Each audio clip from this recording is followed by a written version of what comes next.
Voice clear है? आगे बढ़े।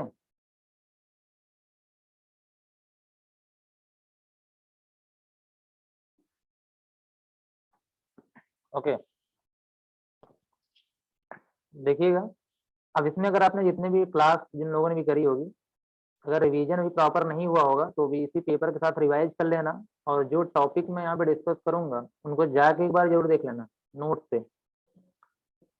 नोट्स में सारी चीजें बताई गई हैं, तो एक बार इसी के साथ रिवाइज भी कर लेना, सारे पॉइंट क्लियर हो जाएंगे। चलिए देखिए, सबसे पहला क्वेश्चन यहाँ पे, ये वेब पेजेज ना, web pages are uniquely identified using.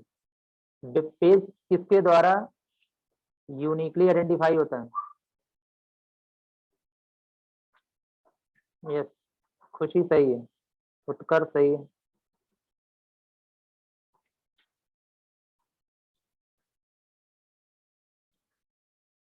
B कहाँ से होगा? रंजना आदर्श सही है। यार वेब पेज को कई बार बताया गया होगा, यहाँ तक कि वेब डिजाइनिंग में भी बताया गया होगा कि जो भी वेब पेज होता है, हर वेब पेज का एक यूनिक यूआरएल होता है ना। हर वेब पेज का एक यूनिक यूआरएल होता है, ठीक है। तो उसी के द्वारा वेब पेज क्या होता है, डिफाइन होता है। यूआरएल का फुल फॉर्म बताओ, यूआरएल का फुल फॉर्म बताओ क्या होगा?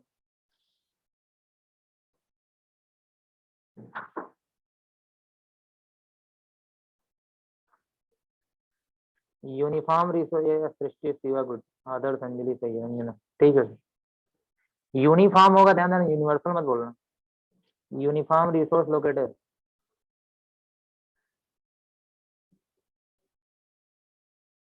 चलो देखो यहाँ पे, अगर मैं यूआरएल की बात करूँ यहाँ पे, ठीक है, तो देख लो ये एड्रेस है, आईपी एड्रेस क्या होता है, यूआरएल क्या होता है, क्या डिफरेंसेस होते हैं ना यहाँ पे। तो अगर मैं यूआरएल की बात करूँ सिंपली यहाँ पे, यूआरएल, तो यूआरएल का फुल फॉर्म होता है, सभी लोग यहाँ पे समझ लें, uniform resource locator. Uniform resource locator, ठीक है। ये हर एक वेब पेज का यूनिक यूआरएल होता है। कोई भी वेब पेज होता है, अगर आपके पास यहाँ पे कोई भी वेब पेज होता है, उसका यूनिक यूआरएल होता है, यूआरएल, ठीक है। अब जैसे हम कोई पेज ओपन करते हैं, कोई भी पेज ओपन करते हैं, उसका क्या होता है आपके पास यहाँ पे, उसको हम वेब पेज बोलते हैं ना, सॉरी। जो भी हम पेज ओपन करते हैं उसे हम लोग क्या बोलते हैं यहाँ पे, वेब पेज बोलते हैं। जैसे आप यूआरएल में क्या क्या होता है आपने देखा होगा, HTTP या HTTPS होता है, स्लैश करके यहाँ पे लिखा होता है www डॉट, और यहाँ पे इसमें लिखिए xyz.com, और फिर आपको यहाँ पढ़ाया गया होगा कि पोर्ट नंबर होता है, क्या होता है, पोर्ट नंबर होता है। और पोर्ट नंबर के बाद यहाँ पे फाइल्स होती है, ठीक है। फाइल, जैसे कोई फाइल है एचटीएमएल है, तो एचटीएमएल के फोल्डर के अंदर कोई फाइल अगर a.html है, तो ऐसा पूरा यूआरएल होता है। और ये जो a.html होगा ये आपके पेज पे ओपन हुआ होगा यहाँ पे, ठीक है। इसका मतलब है ये पूरा क्या आपका यूआरएल है। और एक a.html नाम का पेज होगा, यहाँ पे क्या होगा, ओपन होगा। अगर आप किसी लिंक पे, यहाँ अगर कोई लिंक मान लेते हैं बी है, कोई बी है, अगर बी पे क्लिक करते हो तो आप किसी दूसरे पेज पर पहुंच जाते हो ना, दूसरे पेज पे पहुंच जाते हो। और यहाँ पे बस चेंज हो जाता है, बाकी सब वही रहेगा, हो सकता है यहाँ पे चेंज हो जाए b.html, लेकिन तब भी देखा जाए पूरा यूआरएल तो चेंज हो गया यहाँ पे ना। तो यूआरएल के अंदर ध्यान देना, ये सारी चीजें, इसे हम क्या बोलते हैं, प्रोटोकॉल ना। ये जो पोर्शन होता है इसे हम बोलते हैं प्रोटोकॉल, ध्यान देना, ये होता है प्रोटोकॉल। और ये होता है आपका डोमेन नेम, क्या होता है, डोमेन नेम, जिसे हम आईपी एड्रेस भी बोलते हैं ना।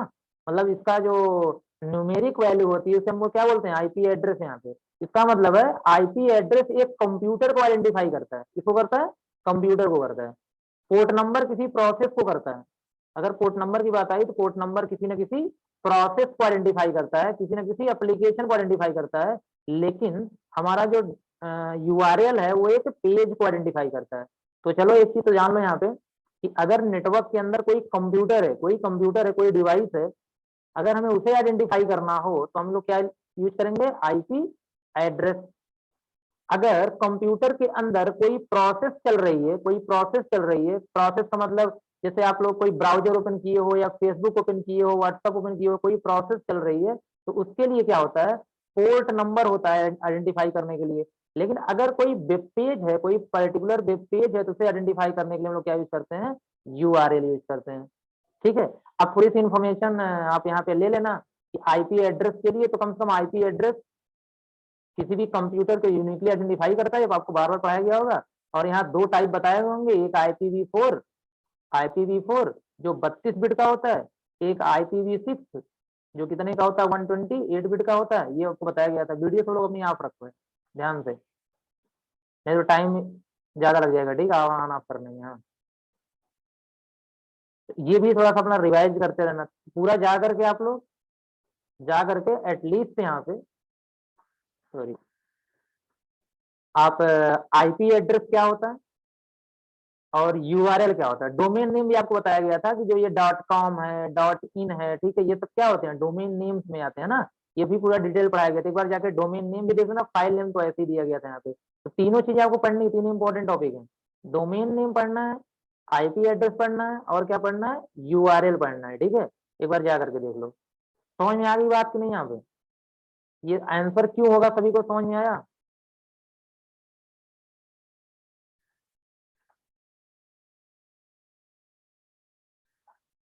अभी पहला पेपर है, तो अभी आपको परेशान होने की जरूरत नहीं है। अगर आप किसी को दो चार क्वेश्चन भी आ रहे होंगे, इनफ है। ठीक है, हाँ, पहले पेपर में कोई प्रॉब्लम नहीं है। इसके बाद में जो करवाऊंगा, अगर आप रिवाइज करके आएंगे तो आपको लगभग ये जो 10% आ रहे होंगे, सीधे 40% में कन्वर्ट हो जाएंगे। एक दो पेपर और करवाऊंगा तो ये आपका 80 में कन्वर्ट हो जाएगा, क्योंकि आप लोग रिवाइज कर लोगे और क्वेश्चन का जो पैटर्न है उसे समझ लोगे ना, कैसे क्वेश्चन आते हैं, उसी हिसाब से पढ़ाई भी करोगे। ओके, अच्छा ये बताओ, ये तो सभी, ये बहुत आसान सा क्वेश्चन है, ये तो सभी को पता होगा। Which of the following networking solution is suitable for networking in building? Yash Khushi, Saloni Shiva, साहिल। सही है, साहिल सही है, उत्कर्ष आपका सही है, कुलदीप सही है। यार बिल्डिंग की बात कर ली ना इसने, किसकी बात कर ली, बिल्डिंग की बात कर ली यहाँ पे। तो बिल्डिंग की बात कर ली तो क्या होगा, लैन ही होगा।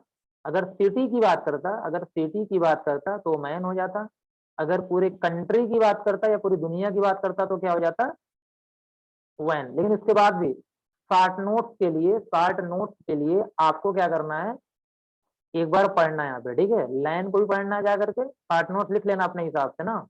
मैन को भी पढ़ना है, क्योंकि एग्जाम में शार्ट नोट्स आ सकता है इन सबसे रिलेटेड।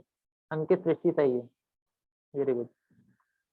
चलिए, इसमें तो कुछ ज्यादा एक्सप्लेन करना नहीं है आपको। ठीक है, आगे बढ़ते हैं।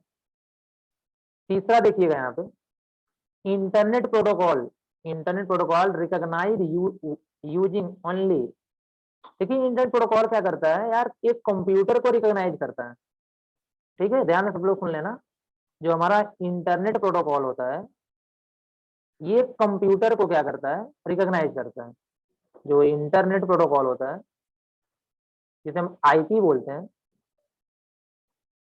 ये जैसे नेटवर्क है, यहाँ पे नेटवर्क में कई सारे कंप्यूटर हैं। अगर किसी एक कंप्यूटर को हमें यहाँ पे क्या करना हो, रिकॉग्नाइज करना हो, पहचानना हो, तो उसके लिए हम क्या यूज करते हैं, आईपी एड्रेस। और प्रोटोकॉल कौन सा होता है, उस प्रोटोकॉल का नाम यहाँ पे है इंटरनेट प्रोटोकॉल। ठीक है, तो यहाँ पे हो जाएगा आपका ऑप्शन आईपी एड्रेस।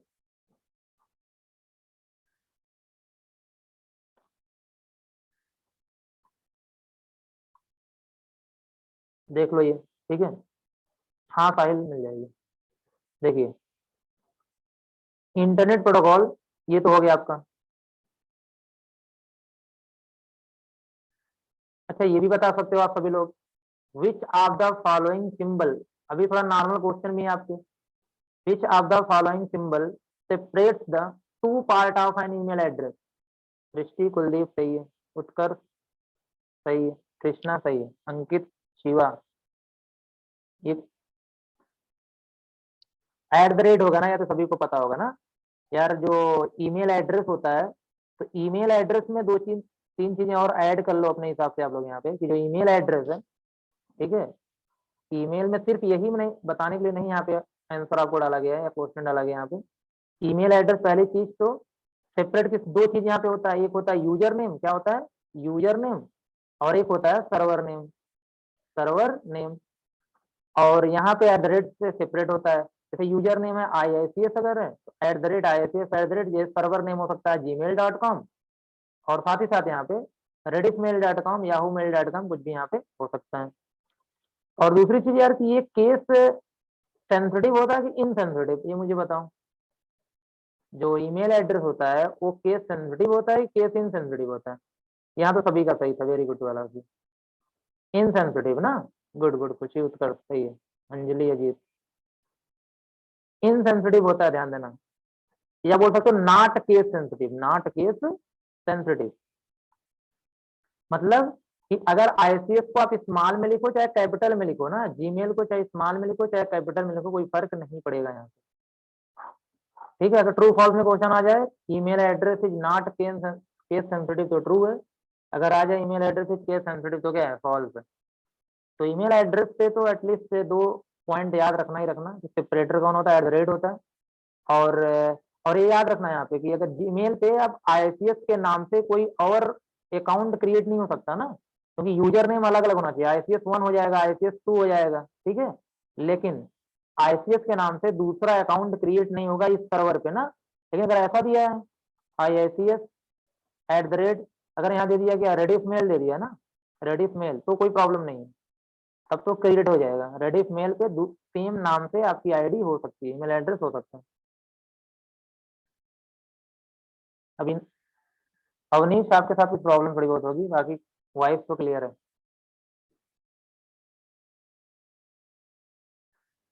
चलो देखो नेक्स्ट यहाँ पे। अच्छा हाँ यार, वही क्वेश्चन है, चलो देखो, ये तो पता क्या रहा हूँ। Usually the email address agent, email address किस केस में होना चाहिए? इसका ऑप्शन सी सही था। रेडिफ मेल देखिएगा यहाँ पे, मैंने बताया था यार ईमेल करने के लिए, ठीक है, हमारे पास बहुत सारे सर्वर्स हैं। ईमेल एक सर्विस है ना, ये बताया गया था, ईमेल एक सर्विस है। और इस सर्विस को एग्जीक्यूट करने के लिए हमारे पास बहुत सारे सर्वर हैं, जिसमें से एक है जीमेल सर्वर, एक है याहू मेल सर्वर, और एक है Rediff mail server, Hotmail server, Outlook Express. Khushi ध्यान देना यहाँ पे, आउटलुक। ये सारे के सारे सर्वर्स हैं, ये सारे के सारे वो प्लेटफॉर्म हैं जिनकी मदद से हम लोग क्या कर सकते हैं, मेल सर्विस को, ईमेल सर्विस को परफॉर्म कर सकते हैं ना, ये सारे के सारे, ठीक है। तो चाहे आप आपका अकाउंट, क्योंकि ज्यादातर लोग यार गूगल यूज करते हैं, इसलिए जीमेल सबका होता है ना, जीमेल। बाकी ये भी हो सकता है, याहू भी हो सकता है, रेडी भी हो सकता है, हॉट भी हो सकता है, आउटलुक भी हो सकता है। हो सकता है आपके एग्जाम इसमें से आ जाए, विच of the following is male server, या मेल यूज करने के लिए कौन सा यहाँ पे ऑप्शन यूज होता है। इसका ऑप्शन मैंने बताया नहीं आप लोगों ने, ईमेल एड्रेस। ईमेल एड्रेस किस में होता है, लोअर केस में कि अपर केस में कि प्रॉपर केस में?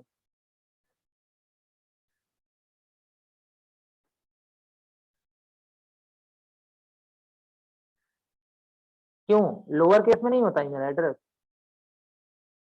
सी ज्यादा लोग बता रहे हो। लोअर केस का मतलब क्या होता है यार, देखो ध्यान देना।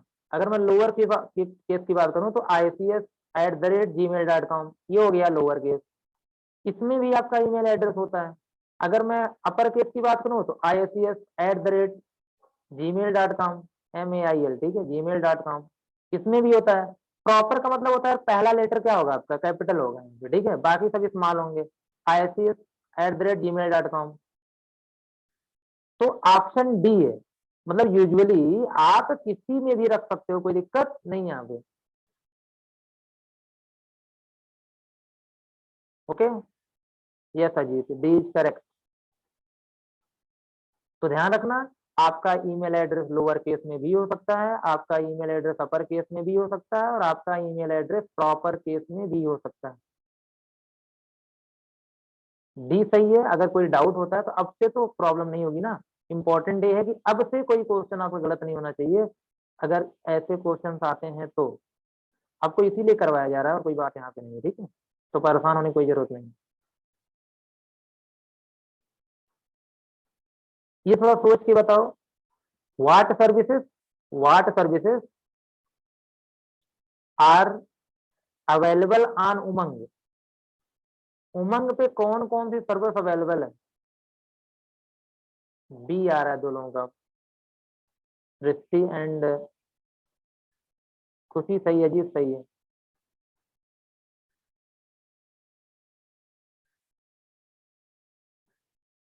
सलोनी, कुलदीप, बी, कुछ लोग बी बता रहे हैं। यार सीबीएसई मार्कशीट वाला भी पूरा का पूरा था, मैंने बताया था, कहाँ बताया था? मैंने बताया था ईपीएफओ। चलो मैं चलता हूँ वहीं पे, सीधे चलता हूँ। ये देखो, ये हम लोग कहाँ आ गए? ये हम लोग आ गए उमंग ऐप पे। कहाँ आ गए? उमंग ऐप पे। ठीक है यार, मैंने बताया था गवर्नमेंट की जितनी भी सर्विसेज हैं, गवर्नमेंट की जितनी भी, डिजी लॉकर पे भी होता है सीबीएसई, सृष्टि पाठक, सीबीएसई डिजी लॉकर पे भी होता है, यहाँ भी होता है, अभी देखना। जैसे ये ईपीएफओ है, सारी फंडिंग का है। अभी मैं इसे, चलो इसे क्लिक करके दिखा देता हूँ। ठीक है, ईपीएफओ का फुल फॉर्म क्या होता है? Employees provident fund organisation. Employees provident fund organisation ना, एक ऐसी बॉडी है आपके पास यहाँ पे जो पूरी फंडिंग के लिए, जो पेंशन स्कीम हो, इंश्योरेंस स्कीम हो, जो भी आपके पास फंडिंग से रिलेटेड वर्क होते हैं, ये ऑर्गेनाइजेशन करती है ना। फंड ऑर्गेनाइजेशन है आपका। एम्प्लॉइज प्रोविडेंट, जो गवर्नमेंट एम्प्लॉयज होते हैं ना, उनको जो क्या फंड प्रोवाइड किया जाता है, उनके पीछे ये काम करती है। कौन? ईपीएफओ। ओके, समझ में आ गया जो पूछा था? ईपीएफओ गया। और देखो, अगर मैं सर्विस की बात करूं, अगर मैं यहाँ पे सर्विस की बात करूं, तो बहुत सारी सर्विसेज हैं। ठीक है, यहाँ पे बहुत सारी सर्विसेज हैं। ये जो आप नीचे देख रहे हो सब सर्विसेज ही हैं,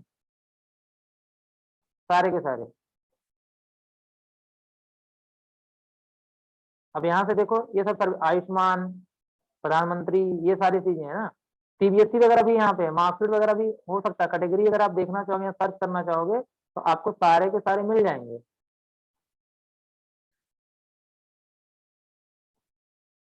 भारत गैस वगैरह तो है ही है, ई श्रम तो है ही है यहाँ पे।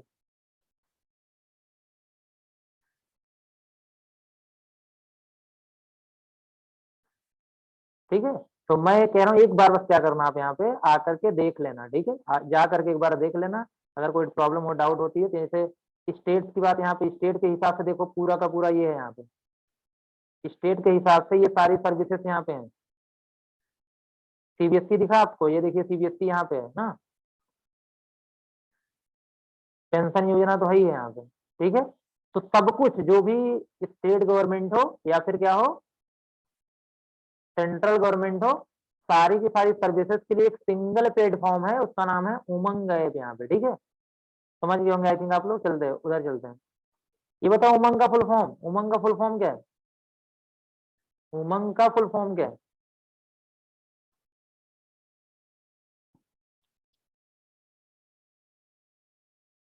Unified mobile application for new age governance, यही ना? तो इसका जरूर लिख लेना यहाँ पे, यूनिफाइड, ये लिख रहा हूँ नीचे, unified mobile application. Yes Anjali, very good. Mobile application, Poonam good. Unified mobile application for new age governance, ये मैं लिख दे रहा हूँ, स्पेस वहां पे नहीं है, न्यू एज गवर्नेंस। ठीक है, गवर्नेंस है, याद रखना, जाकर देख भी लेना एक बार। बाकी तो ये पूरी एजुकेशन के लिए हो गया, ये आपकी फंडिंग के लिए हो गया, पेंशन के लिए, बाकी और सारे हैं, बहुत सारे टूल्स हैं यहाँ पे। तो अगर ऐसा कुछ आता है तो सबके सब यहाँ पे लाइक करेंगे। चलिए आगे बढ़ते हैं। ये तो बता दो सभी लोग, ये तो बहुत स्टैटिक क्वेश्चन है।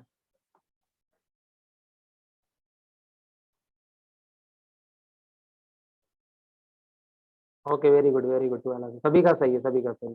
32 बिट कितना होगा? 32 बिट। ठीक है, चलो अच्छा आ जाओ, अभी तो सब बता के भी तो आ रहा हूँ। 32 बिट। कम से कम मेरा एड्रेस की बात हो रही है, तो चार एड्रेस होते हैं हमारे पास। एक होता है IPv4, एक होता है IPv6, आप लोग बताएंगे यहाँ पे ना। एक होता है मैक एड्रेस, होता है मीडिया एक्सेस कंट्रोल। इसका फुल फॉर्म क्या होता है? Media access control. ये सिद्धार्थ गुड। सिक्स का answer all of the above होगा। शिवा, यार बताया नहीं क्या मैंने, 6 का आंसर होगा ऑल ऑफ द अबव यहाँ पे, ठीक है, ऑल ऑफ द अबव होगा यहाँ पे, ठीक है। ये मैक एड्रेस है, और यहाँ पे हो जाएगा आपका, एक होता है पोर्ट एड्रेस, क्या होता है जो पोर्ट नंबर बोलते हैं। हाँ, 4 बाइट का मतलब क्या होता है खुशी, 4 बाइट का मतलब क्या होता है, 1 बाइट होता है 8 बिट, 1 बाइट का मतलब होता है 8 बिट। तो 4 बाइट का मतलब क्या हो जाएगा, 32 बिट। खुशी क्लियर हुआ, चाहे 32 बिट बोलो चाहे 4 बाइट बोलो, दोनों सेम है। 1 निबिल का मतलब 4 बिट होता है, 1 निबिल का मतलब 4 बिट होता है, ये कंफ्यूज मत होना। हाँ, निबिल मत बोलो यार, 8 बिट को हम लोग बाइट बोलते हैं। हाँ, IPv4 बताओ, 32 bit, good, very good. IPv6 कितने बिट का, 128 बिट का। यार मैक एड्रेस किसी को याद है, मैक एड्रेस कितने बिट का होता है। मैक एड्रेस एक फिजिकल एड्रेस होता है, क्या होता है, फिजिकल एड्रेस, और आईपी एड्रेस लॉजिकल एड्रेस होता है, ये सब याद रखना। वेरी गुड उत्तर, 48 बिट होता है, गुड। क्या होता है, 48 बिट होता है मैक एड्रेस। और मैक एड्रेस फिजिकल एड्रेस होता है, ध्यान देना। और आईपी एड्रेस लॉजिकल एड्रेस होता है। आदर सही है। ये जो पोर्ट एड्रेस किसी को याद है, पोर्ट एड्रेस मैंने बताया था क्लास में, क्योंकि ये ज्यादा पॉपुलर नहीं है दोनों, इसलिए। हाँ, ये बाकी ये दोनों सभी को पता था, 32 और 128। यार 16 बिट का होता है, कितने का होता है, 16 बिट का, आप याद कर लेना। अगर कहीं पोर्ट एड्रेस आता है, उत्तर सही है, वेरी गुड। पोर्ट एड्रेस आता है, पोर्ट एड्रेस कितने का, 16 बिट का है। और मैक एड्रेस कितने का होता है, 48 बिट का होता है। और IPv6 128 बिट का, IPv4 32 बिट का ना। ये दोनों आईपी एड्रेस होते हैं लॉजिकल एड्रेस, इन्हें हम लोग क्या बोलते हैं, लॉजिकल एड्रेस, ध्यान देना। और ये भी लॉजिकल है, पोर्ट भी लॉजिकल है। और जो मैक एड्रेस है वो एक फिजिकल एड्रेस है। इसका फुल फॉर्म होता है यहाँ पे। ओके अंकित, आगे बढ़ रहा हूँ, परेशान ना होइए। इसका 32 बिट सही है, ठीक है। चलो, अब आते हैं यूएसएसडी पे। यूएसएसडी के बारे में पहली बात तो कुछ चीजें जान लो यहाँ पे, फुल फॉर्म पहले क्या होता है इसका। Yes, very good. खुशी, शिवा, अंकित, अजीत, पूनम, सलोनी सही है, उत्कर्ष सही है, सही है सभी का, सही नहीं होगा यार। अनस्ट्रक्चर्ड सप्लीमेंट्री सर्विसेज डेटा होता है, ध्यान देना, ये सप्लीमेंट में लिखा हूँ ये गलत है, सप्लीमेंट्री सर्विसेज डेटा, ये सही है। अनस्ट्रक्चर्ड सप्लीमेंट्री सर्विसेज डेटा, निर्भय सही है, आकाश गलत है। यस अंजलि। तो ये हो गया आपका, ठीक है। अब एक तो पॉइंट यहाँ पे जरूर जान लो, किसके बारे में, यूएसएसडी के बारे में। तो सबसे पहले चीज तो जो यूएसएसडी होता है, इसका फुल फॉर्म तो आपने देख लिया यहाँ पे। एक ऐसा डिजिटल फाइनेंशियल टूल्स होता है, डिजिटल फाइनेंशियल टूल्स होता है, जिसमें किसी भी आपको मल्टीमीडिया मोबाइल की जरूरत नहीं होती है। मतलब पेमेंट करने के लिए किसी भी मल्टीमीडिया मोबाइल की जरूरत नहीं पड़ती है ना, मल्टीमीडिया फोन की जरूरत नहीं पड़ती है, मतलब आप एक सिंपल फोन से भी ट्रांजैक्शन कर सकते हैं ना। यस। और दूसरी चीज, यहाँ पे किसी इंटरनेट की जरूरत नहीं है, किसी भी इंटरनेट जैसे नेटवर्क की जरूरत नहीं है। सिंपल आपका जो टेलीफोन नेटवर्क है उससे भी आप ट्रांजैक्शन कर सकते हैं ना। तो इंटरनेट की भी जरूरत यहाँ पे नहीं है। जो आपका टेलीफोन नेटवर्क है उससे भी आपका ट्रांजैक्शन हो जाएगा। तो अगर कोई आपसे ये कहता है यूएसएसडी सर्विस क्या होती है, तो यूएसएसडी सर्विस एक ऐसी सर्विस होती है जिसमें एक सिंपल फोन के द्वारा विदाउट इंटरनेट हम फंड ट्रांसफर कर सकते हैं, या इसी को बोलते हैं *99 has, yes Srishti very good, has dial service ना, डायल सर्विस, इसको इस नाम से भी जानते हैं, *99 हैज डायल सर्विस। और इसकी जो लिमिट होती है, इसकी जो लिमिट होती है, एक दिन में आप 5,000 रुपए से ज्यादा सेंड नहीं कर सकते हैं ना, पर डे की बात हो रही है ना, पर डे की बात हो रही है। और एक चीज और याद रख लेना कि 50,000 एक साल में कितना होगा, पर ईयर, मतलब एक ईयर में आप 50,000 से ज्यादा इससे ट्रांसफर नहीं कर सकते हैं। जी जी, ये बात सही है। तो अब ऐसे में क्या होगा, थोड़ा एक बार रिवाइज रहेगा आपका, ठीक है, सारी चीजें ना यहाँ पे। तो 1 मार्क क्वेश्चन तो आपके हो ही जाएंगे। और आपके जो सब्जेक्टिव होंगे वो मैं उसको भी यहीं से लिख लेना, करवा भी दूंगा अलग से कुछ इंपॉर्टेंट क्वेश्चन। और यहाँ एक इम्पोर्टेंट चीज यहाँ पे है कि अगर आपकी मीटिंग इंड होती है, ठीक है, अगर आपकी मीटिंग इंड होती है तो आपको फिर से ज्वाइन होना है, ठीक है। अगर मीटिंग इंड होती है तो अगेन क्या होना, आपको जाना नहीं, इंड नहीं करना, ज्वाइन होना है खुद से, ठीक है, अगेन ज्वाइन करना है।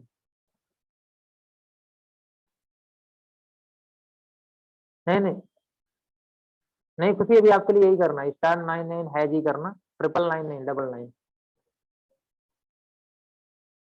देखिए नेक्स्ट यहाँ पे ये बताओ, AEPS, AEPS banking transaction.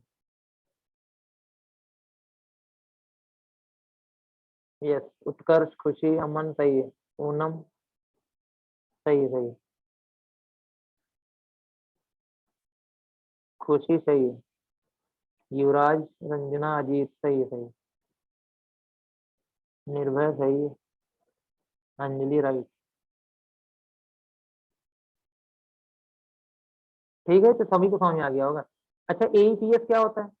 AEPS ये भी एक सर्विस है ना, डिजिटल फाइनेंशियल सर्विस है। अगर मैं एईपीएस की बात करूँ सिंपली, तो ये भी एक सर्विस है, एईपीएस। एईपीएस का जो फुल फॉर्म होता है, ये होता है आधार, अभी फुल फॉर्म से तो समझ में आपको आ गया होगा, आधार इनेबल्ड है ना पेमेंट सिस्टम। यस उत्कर्ष, वेरी गुड। यार आप लोग एटलीस्ट रिप्लाई करो और सारी चीजें लिखो यहाँ पे ना, तो याद रहेंगी सारी चीजें, ठीक है, रिवाइज भी होती रहेंगी। तो हाँ, आधार इनेबल्ड पेमेंट सिस्टम। अब आप यहीं से बता दो, आप आधार से क्या क्या कर सकते हो यार, ये तो सारे चीजें कर सकते हो ना, बैलेंस की इंक्वायरी कर सकते हो, कैश विथड्रॉ कर सकते हो, कैश डिपॉजिट भी कर सकते हो आधार कार्ड से, मतलब आल आधार सब कर सकते हो। तो ऑप्शन कौन सा सही होगा? डी सही होगा ऑप्शन ना। इसके अलावा आप ये भी थोड़ा सा देख लो यहाँ पे, एक दो पॉइंट इसके बारे में, कि ये जो सिस्टम है इसमें आपको एक यूनिक आईडी, मतलब आपका आधार कार्ड की जरूरत होती है, आधार कार्ड की जरूरत होती है, और बायोमेट्रिक की जरूरत पड़ती है एज अ पासवर्ड, बायोमेट्रिक की जरूरत पड़ती है एज अ पासवर्ड यहाँ पे। अब आधार कार्ड कितने डिजिट का होता है? 12 डिजिट का ना, ये तो याद ही रखना आप यहाँ पे, कितने डिजिट का? 12 डिजिट का कम से कम।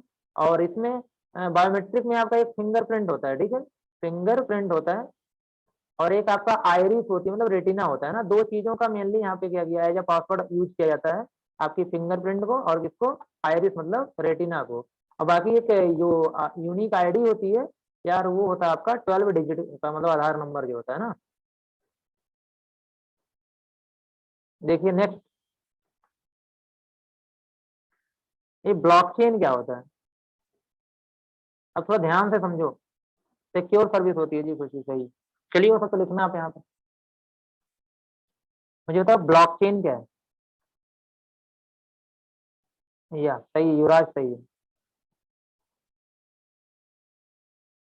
नहीं, कृष्णा गलत है, उत्कर सही है, अंजलि सही है, रंजना राइट, सृष्टि, अजीत गलत है, शिवा गलत है, दीपक गलत है।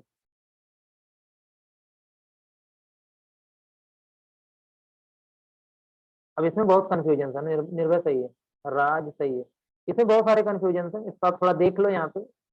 आप लोग बिटकॉइन को समझ रहे हो, कुछ लोग ब्लॉकचेन ना, कुछ लोग बिटकॉइन, हाँ दीपक सही है, ममता सही है, तो कुछ लोग बिटकॉइन को समझ रहे हैं यहाँ पे ना।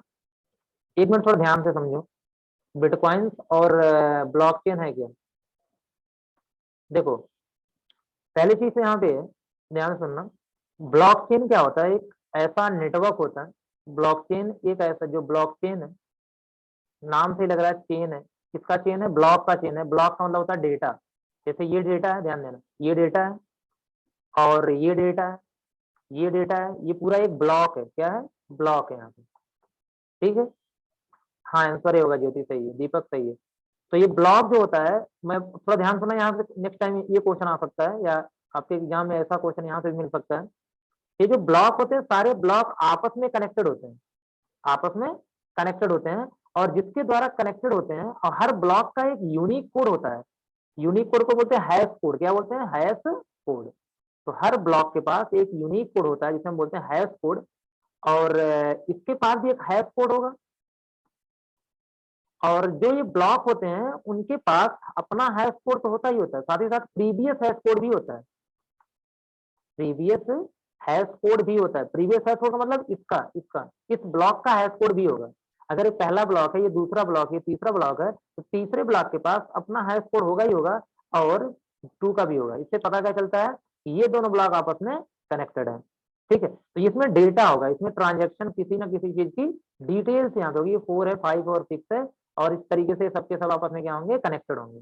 ठीक, और जैसे हम लोग होते हैं, हम लोग यूजर्स होते हैं, तो हर यूजर के पास ये नेटवर्क शेयर होता है। मतलब ये पूरा नेटवर्क हमारे पास भी होगा, आपके पास भी होगा, सबके पास होगा। मतलब किसी एक सेंट्रल बॉडी के पास ये नेटवर्क नहीं होता, सेंट्रल सिस्टम के पास ये डेटा नहीं होता है, सबके पास होता है। तो पहली चीज तो कैसा नेटवर्क है यार, ये पीयर टू पीयर नेटवर्क है। कैसा नेटवर्क है, पीयर टू पीयर है। अब ये पॉइंट जरूर ध्यान देना यहाँ पे ना, इसी यहीं से क्वेश्चन में देखने को मिल जाता है। पीयर टू पीयर का मतलब होता है यहाँ पे जितने लोग हैं सारे लोग डेटा को शेयर कर सकते हैं। यहाँ पे कोई सर्वर नहीं है, कोई सेंट्रल बॉडी यहाँ पे नहीं है। अगर एक ब्लॉक का डेटा है वो सबको अवेलेबल होगा सिंपली ना, यहाँ पे आसानी से। दूसरा है डिस्ट्रीब्यूटेड है, डिस्ट्रीब्यूटेड है, वो तो समझ में आएगी आपको, कि सभी को अवेलेबल है, एक जगह पे नहीं रखा गया डेटा आपका, अलग अलग जगह पे मतलब देखा जाए तो यहाँ पे रखा गया है, इसलिए डिस्ट्रीब्यूटेड है। एक होता है, बोल दिया डिसेंट्रलाइज्ड है, तो भी समझना इसी की बात हो रही है। डिसेंट्रलाइज्ड मतलब सेंट्रल सिस्टम इसको गवर्न नहीं करती है ना, इसको मैनेज हैंडल नहीं करती। जैसे होता कि अभी हमारे सारे ट्रांजेक्शन बैंक करती है, हमारे सारे ट्रांजेक्शन बैंक करती है ना। हमारे सारे जो प्रॉपर्टी है, जो भी हमारी प्रॉपर्टी है, सारी प्रॉपर्टी गवर्नमेंट के पास अप्राइड होती है। तो अभी यहाँ पे सेंट्रल बॉडी कौन होगी, गवर्नमेंट हो गई, और ट्रांजेक्शन के सेंट्रल बॉडी कौन हो गया, आपका बैंक हो गया। तो सेंट्रल का मतलब होता है जो कोई एक ही पर्सन अगर हमारी चीजों को मैनेज कर रहा है तो हो जाएगा सेंट्रलाइज सिस्टम। अगर वहां पे कोई एक पर्सन मैनेज नहीं कर रहा होगा तो क्या हो जाएगा, डिसेंट्रलाइज सिस्टम। तो पहली चीज तो ब्लॉकचेन ऐसा सिस्टम है जिसमें डेटा सारे लोगों के पास होता है, हर लोग के पास होता है, जो लोग भी उसमें उस नेटवर्क में इन्वॉल्व होते हैं। और ट्रांसपेरेंट होता है। ट्रांसपेरेंट का मतलब होता है कि सभी को दिखता है, डेटा सभी को दिखेगा। ओके खुशी, बता दे रहा हूँ यहाँ पे ट्रांसपेरेंट होता है। और तीसरी चीज, ट्रांसपेरेंट का मतलब होता है ये नहीं कि डेटा दिखेगा, डेटा सबके पास होगा, ठीक है, लेकिन इनक्रिप्टेड फॉर्म होगा। किस फॉर्म होगा, यहाँ पे इनक्रिप्टेड फॉर्म में होगा, इनक्रिप्टेड फॉर्म में होगा। ठीक है, अगर इनक्रिप्टेड फॉर्म में है तो इसका मतलब डेटा दिखेगा बट उसे कोई एक्सेस नहीं कर पाएगा ना। हम्म,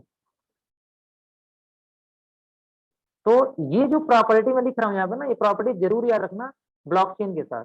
अब देखो, यही खुशी, यहीं से आप डेफिनेशन भी क्या कर सकती हो यार, फाइंड आउट कर सकती हो ना यहाँ पे आप, क्या कि blockchain, blockchain is a peer to peer distributed transparent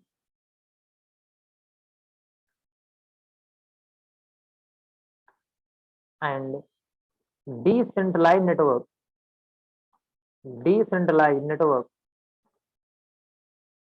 technology that has the data